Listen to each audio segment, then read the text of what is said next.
How you doing, YouTube? Matt Massa Beer Reviews back with weird beer time. I say that in a positive light. In the form of Ecliptic Brewing, it's their 7th Orbit. This be a raspberry. Okay, golden ale. Sure, with chocolate. I get it. I know what they're going for here. I hope it lands. It says here, raspberries along with Enigma and Ariana hops blend perfectly with a touch of chocolate and a smooth golden ale. Yeah, this be... They always do high ABV stuff. 8%, which is kind of their, like, wheelhouse when it comes to a lot of beers I've noticed. Yeah, we'll see what's what. These come from Ecliptic. They send off stuff every now and then. I post stuff every now and then. That's how it works. So let's see how this goes. Okay, it's exactly what I thought it would look like. Golden ale, bit of raspberry in it. Ends up being that kind of reddish Bière-de-Garde color that I love so much. And by color, I don't mean the color. I mean that kind of fruited Bière-de-Garde is some of my favorite beer.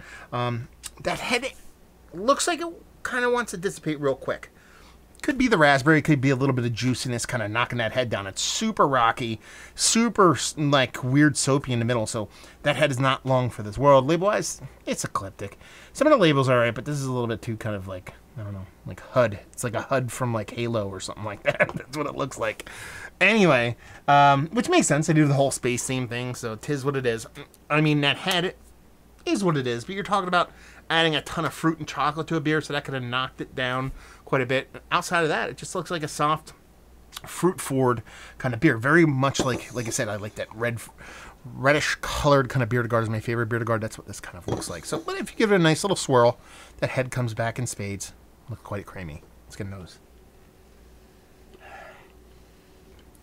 Okay. We're getting a little bit busy here.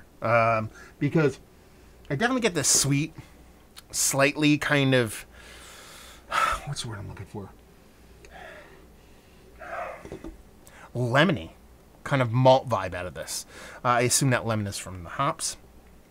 So it's like a malty sweetness, a little bit of lemon going on. Then you get the raspberry. Raspberry's not that huge, but it does come off organic-like. It doesn't come off synthetic or like extracty, which is quite nice. But very subtle. It's definitely behind that lemon characteristic that I'm getting. But it's there. And this really soft kind of powdery chocolate kind of thing going on. So it's not an aggressive beer overall. That lemon is definitely coming top of mind every time I take a whiff of it. But it smells interesting. Let's see if it tastes good. Cheers.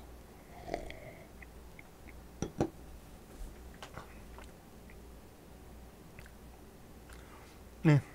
I mean, it's just so busy. So much stuff going on. But beyond a sharp bitter, and beyond that lemon, which is actually way less than what I was getting in the nose, it's still there in the taste and big enough to be the leader in the clubhouse. It's a lot of busyness without much payoff. I could see this working because you're talking about the cherry chocolate thing. You're looking about like kind of truffly, kind of candy, kind of adulty, kind of desserty thing. But the bittering in this is quite large. And listen, 8% golden ale, chocolate, you'd expect it to be a little bit sweeter, but that bittering is much more aggressive than what sweetness you're getting in this beer, so it just ends up coming off just extra bittering. And then that lemon component really has to be coming from one of those hops. But for me, the way it comes off for me is very, very aggressive. In context, in level with everything else that's going on with the beer. So I don't hate it. It's like, you know, it's like the first time, and again, Ecliptic knows what they're doing. I'm not a brewer. I'm not going to sit here and tell you they don't know what they're doing. But it's like if someone cooks something for the first time, and you're kind of like, okay, this isn't what I want, but I have a plan. And we'll get there. And then you cook the same thing, you know, a couple more times, a dozen more times, several dozen more times, and you perfect it. And that's where this beer kind of lies for me. It just tastes like something that is like a first stab at a very muddled beer that could be something very fun, but this iteration is just a little bit too off in proportions to make it anything noteworthy, to be perfectly honest with you. Yeah, just all over the place. Lacks oomph in certain areas and lacks reserve in others. So let's talk about it. Is this one of the better fruited beers? Let's just go there. Because honestly, we're going to get to the same place. Is it one of the better fruited beers I've had? It's like, no. It's just too, like I said, too herky-jerky, too much over here, too little over there. Tis what it is. Value and availability, no idea. If anybody out there in the ecliptic world wants to let me know what's what. I know these beers hit the East Coast, but I don't see them so often, so I can't really place the price point for me. Actually, they give me a sheet. Did they give me a sheet with this? I don't know what it is. Anyway, I'm not going to look it up. And they give me a sheet, and they might have a price point on it. I always forget to read them beforehand because I don't want any kind of preconceived notion to stick in there and leave you with if you like what we like this beer. If you like trying interesting takes on specific kinds of beer, because that's really its most redeemable quality. Is it's a very large. This is a home run grand slam cut that just didn't really even have warning track power.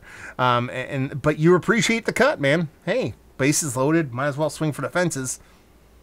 But you know, how often do you actually get the ball out of the yard? The great breweries do it more often than not. And I'm not saying Ecliptic's not a great brewery, but, you know, I have some swings and misses with them from time to time, and this, unfortunately, is one of those misses. So, there you go. Hopefully you guys enjoyed the review down there. If you want to talk about it, Massive Beers, if you want to check me out doing the social media stuff, Beer Massif, if you want to check me out doing the whole podcasting thing, and hopefully you guys enjoyed the review. Hopefully you're enjoying some interesting beer right now. Hope we'll see you next time. Cheers.